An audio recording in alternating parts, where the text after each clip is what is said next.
Professor of theater for the University of Ozarks, but she's moved on to use her theatrical techniques in training victim advocates and other first responders.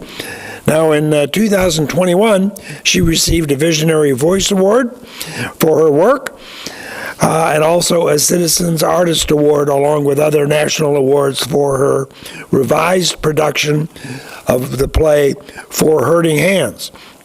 She has served as the Arkansas State Chair for the Kennedy Center American College Theater Festival region, but now freelances as a director and movement intimacy coach, teaching classes focusing on acting, directing Shakespeare, movement and voice. Oh, wow. And Rebecca studied Shakespeare and performance at the Mary Baldwin University, finishing her MFA in directing here. She studied Shakespeare and performance at Mary Baldwin University, finishing her MFA here, as I mentioned.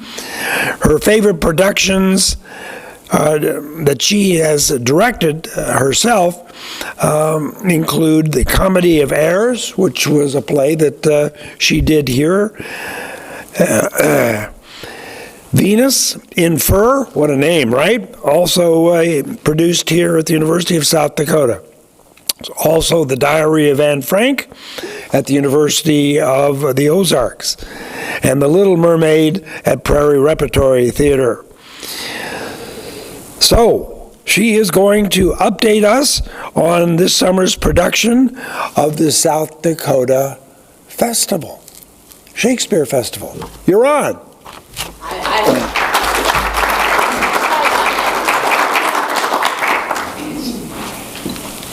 Good afternoon, everybody. Thank you so much for giving me time today to visit with you. Is that going to work today? Hey, helps if I turn the on button. Ha, magic every time. Thanks so much. As you said, Rebecca Bailey. I serve as the Executive Artistic Director here with South Dakota Shakes, and I serve as the Education Director for Arkansas Coalition Against Sexual Assault. I'm fortunate enough I got to spend 6 years about here when I finished my MFA in directing. Well, I didn't finish. I did my whole MFA in directing here. And then I served as an adjunct here for the University of Program of Fine Arts at the Theater Department, right? Serving as an adjunct for them. But I didn't come to tell you about that today. I came to tell you about the exciting things that are happening in work. Thank goodness for the world of Zoom, and we're all coming together. South Dakota Shakespeare Festival. Any of you get out to see the show last year? Okay. So last year was a smaller scale production. There was a transition. Many of you might know Kaya Gordon-Bland, who has been served as my mentor here at USC, and are one of our amazing three founders that started this company with Roy Cockleby and Scott Mullman. So she was stepped down in fall of 2022. I took over. And so we had sort of a shortened program last year. It was sort of a love letter to all of the shows that we'd done with some of the best scenes in Shakespeare represented. The picture in the center is from that. But we did a lot of other things last year, too. We made a movement to try and incorporate different parts of the community, different demographics throughout Vermillion. So we added a lot of programming, and we're going to try and keep a lot of that this year. In addition to bringing back doing a full-scale production with the costumes and all of the pieces that you've been used to seeing from us over the past years. First off, I just always want to point out this picture, by the way, encapsulates everything. This is from 2017 from Comedy of Errors when I got to first direct for South Dakota Shakes. But always a reminder of what our mission is, of what it is that we're striving to do, of what it is that we believe in. So SDSF is built to engage, connect, and inspire communities by exploring our shared human experiences through inclusive professional Shakespeare productions and theater arts education. We aren't just about the performance, we're about education. We are about professional Shakespeare. We're about the fact that this has been bringing people together for over 400 years. These stories encapsulate something about what it is to be in this humanity and what it is that all of us share together. And I had a conversation yesterday with the chamber, and one of the things I was reminded about is what is so important about outdoor Shakespeare to me. So it was created at the Globe, right? You've seen pictures of outdoors. There was no lighting, and people all came and gathered around from different classes, right? The people who paid their penny and sat right up here against the stage. And by the way, if you think it wasn't a good production, I want to talk about how incredibly politely they probably listened to it correctly. And then the people around, but without any lighting, they watch me, I watch them, because I see them, they're not in a dark, set-aside place, and they watch each other watch the show. And it means something that was a soliloquy that we think about in a dark theater today that's just said to myself, such as Amelia from Othello, who says, "But I do think it is their husbands' faults if wives do fall."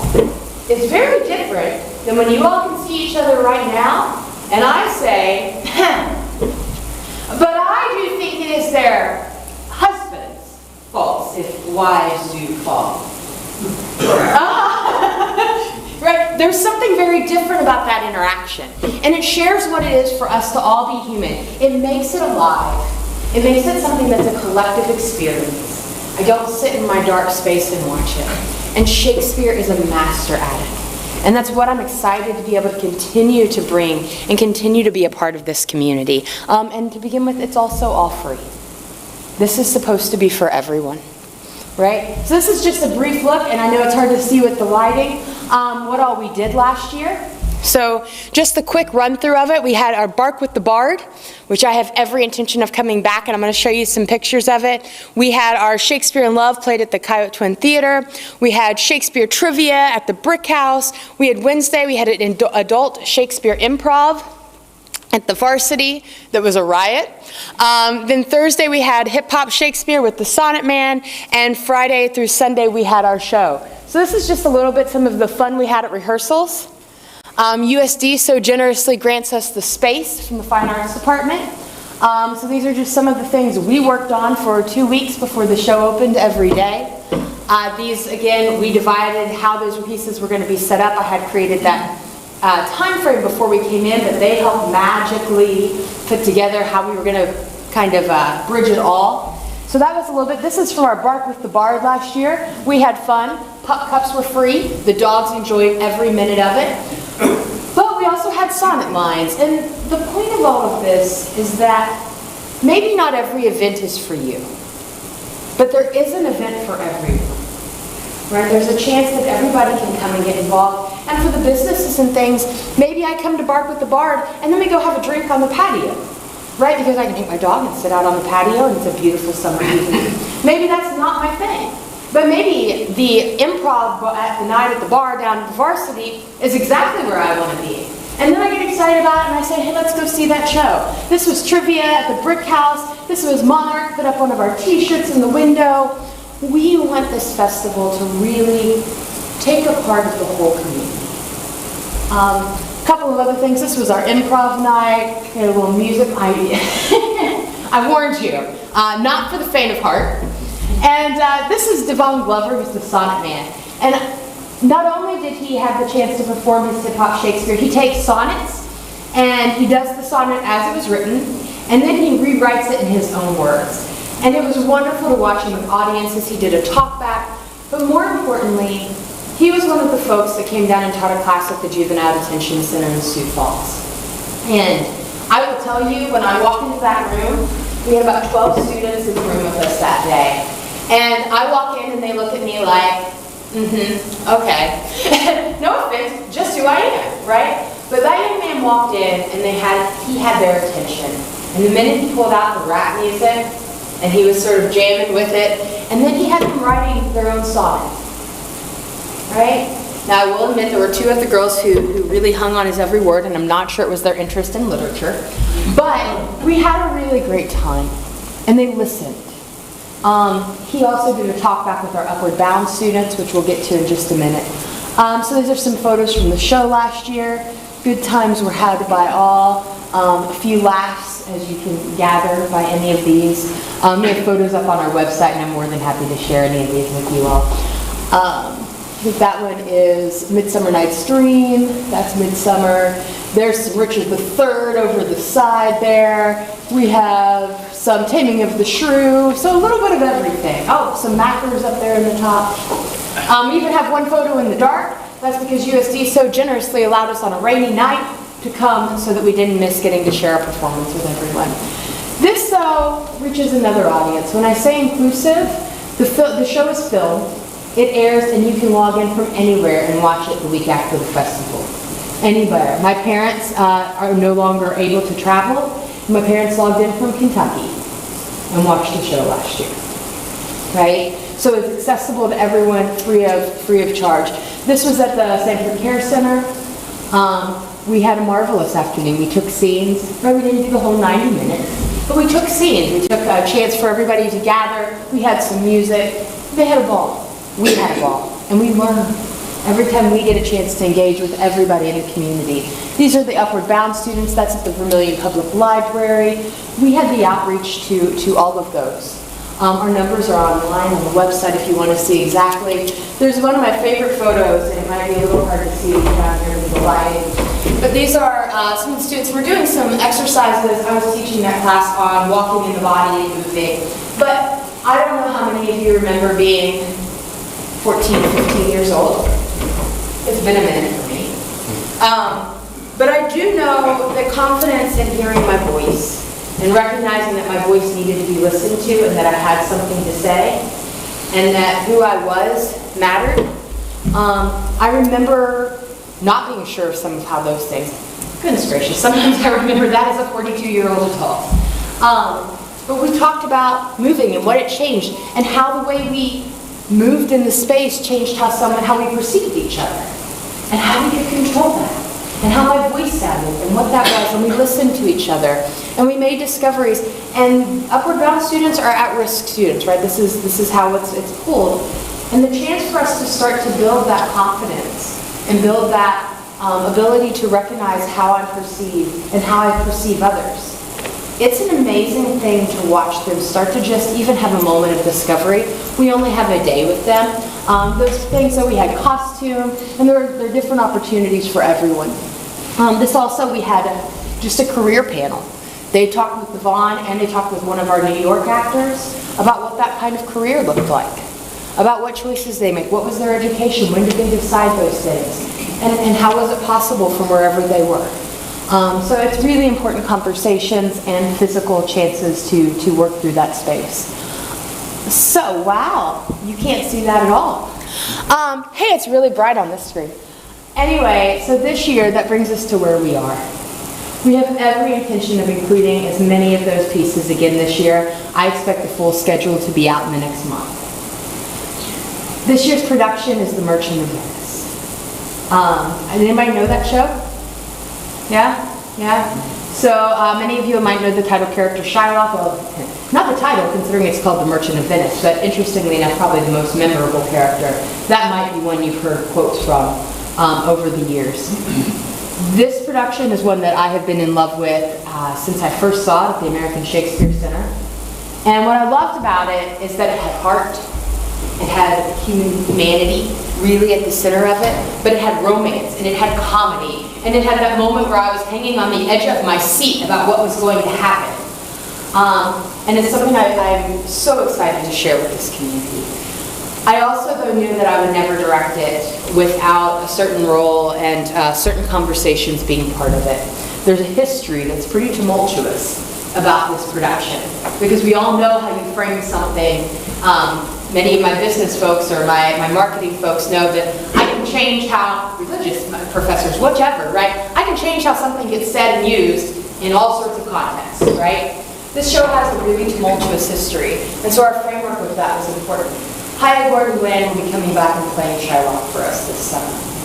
And that was a really important piece of the show in order for me to be excited about bringing it forward. So there's a lot of responsibility and excitement in this conversation.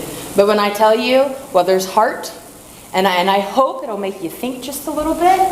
I hope you laugh. All you need to. But so we're really excited about this production this year. The world climate and the world we live in can always use a reminder about what it is and back to that mission statement, what it is that makes us all human. What it is that being in space together, and we see each other, and we share things, and we share an evening together, what it is that connects each and every one of us. And that's why I keep doing this. And that's why I'm so thrilled to be a part of a community that comes together, a community that takes care of each other, and the kind of community that I was so fortunate to live in my time here in Vermillion. So how do we continue to bring this important piece of South Dakota Shakespeare Festival to this community for years to come? I know many of you have been involved with volunteering with us, and I thank you. We can't make this happen. It takes, if you look at a Broadway show and look at the number of people behind it, it takes so many. And SDSF doesn't exist without this community coming together to enjoy it and to take care of the little things. So things like just when we get the street blocked off, having volunteers that come and help make sure that people don't come through, right? But all of the pieces and the little volunteers, Greg, who has so generously been a part and given his time on the tubies, and so many people, if I get into naming things, I will be here all day naming people. I'm here because you all are the people who stand behind us. I'm here because you have stood behind us for years. And I've just been fortunate enough to get to join you in this room. But I ask that you continue to do that. I give a thank you for each of the things that you've done for the families that have continued to support us.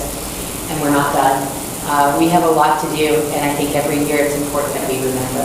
So I'm going to pause with that, except I can no other answer make but the thanks and thanks again. If there are any questions that I can answer for you all. Yes? Why don't you tell us, Rebecca, how many, because you're going to get, 6 actors outside the area, but how many people apply that you have to screen? I thought that was an interesting fact yesterday. We are having a cast of 12, approximately 11 performers, 1 understudy suite. My goal is to bring in about 6 of those from other places, 6, 7, and we've had over 200 applicants from across the country. California, Florida, New York City, Chicago, across the country. North Dakota, that's the other exciting thing, just a tab onto that. We are working in conjunction with North Dakota Shakespeare Festival this year, so they're helping with support on a few things, and Bridget, not a few. They're helping with support on things. They have a totally separate festival, but we are picking up and they are taking this entire production and they will perform in Grand Forks, North Dakota for a week as well.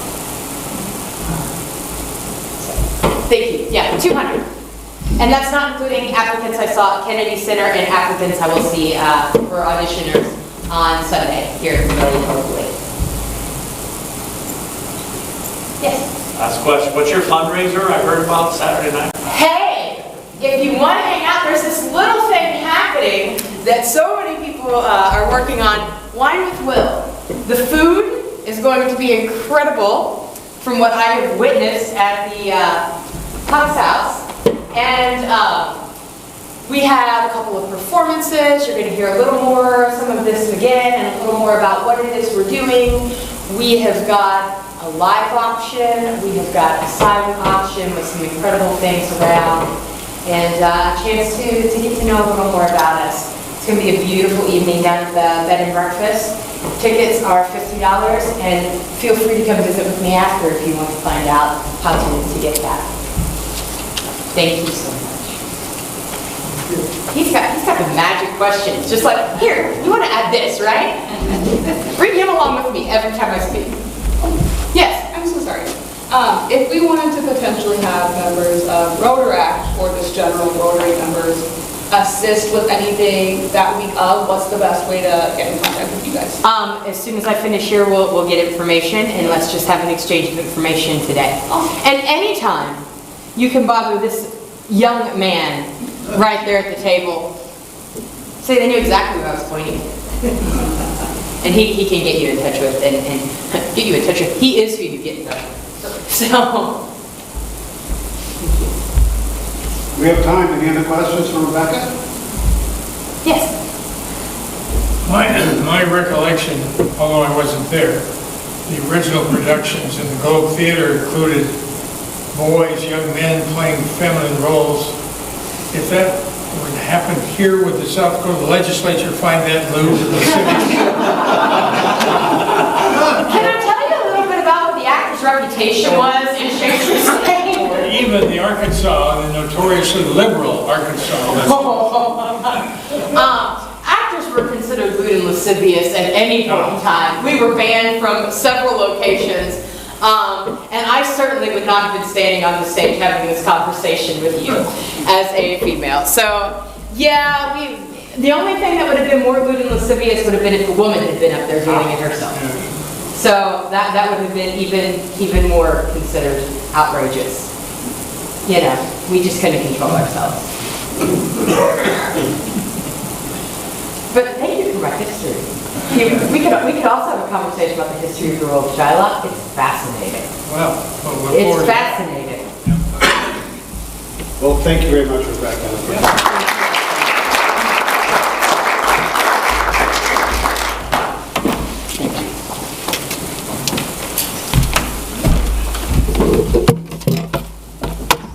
One of the nice things, Scott, you're going to appreciate about Rotary is we get to meet people of passion. And I was just thinking about that sitting at the table. What makes Vermillion different from other communities is how we support